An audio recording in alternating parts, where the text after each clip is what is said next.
Hi, my name is Goldman. I'm the director and founder of Goldman & Associates. Our firm has a primary focus on family law issues here in Michigan. And today we're continuing our video series designed to educate and inform the public, so please subscribe to our channel. A lot of people claim in the context of parenting time that the parents are not being 100% honest.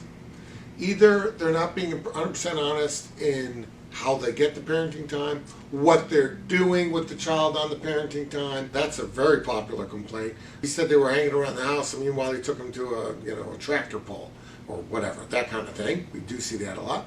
And a lot of times we'll say a parent lies in the cancellation of parenting time. This is interesting. So here's the scenario. We had this recently.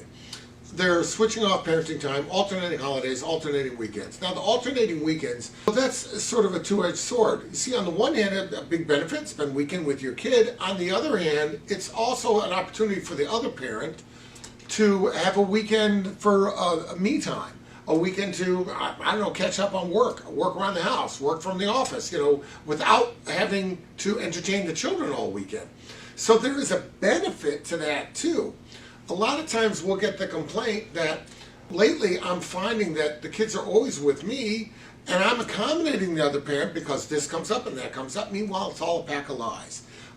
He says he has to work that weekend. His boss called him in because somebody's sick and he has to work this weekend. Can the kids stay with you? So she agrees to take him, and then she finds out on Facebook he's out partying with somebody. He's out doing something that would have been inconsistent with his taking care of the kids. Because if the kids were with him, he'd have to be home.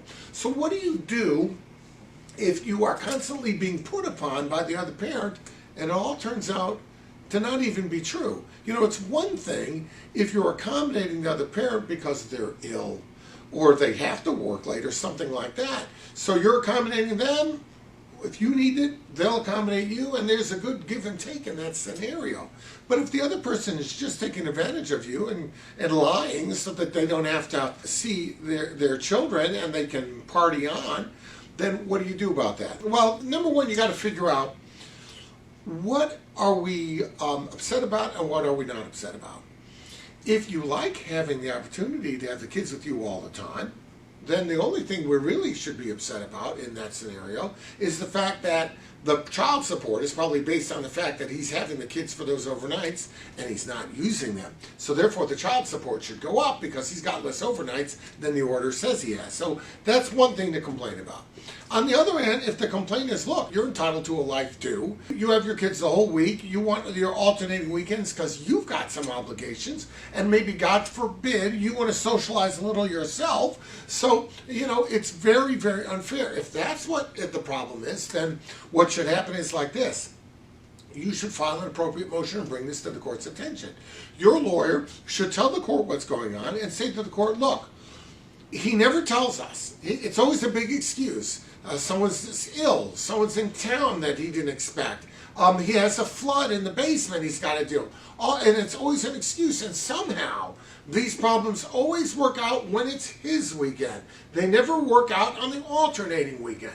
You got to bring this to the court's attention. And you got to ask the court for some relief. And what would the relief be? I've seen the court fashion all sorts of relief like this. One thing might be that if you do that and it's found out not to be true, you'll be sanctioned. You'll be penalized. You'll lose your time with your kids. That's a possibility. Another thing would be that if you don't take it, that there's automatic makeup time and you're obligated to make it up. The court could do that too. It's really just a question of the remedy that you want your lawyer to ask to the court, because in a situation like that, the court's going to be very agreeable to whatever you want to do. The court's going to hear the problem, acknowledge the problem, and say, okay, what would you like me to do? What's the remedy? What do you want?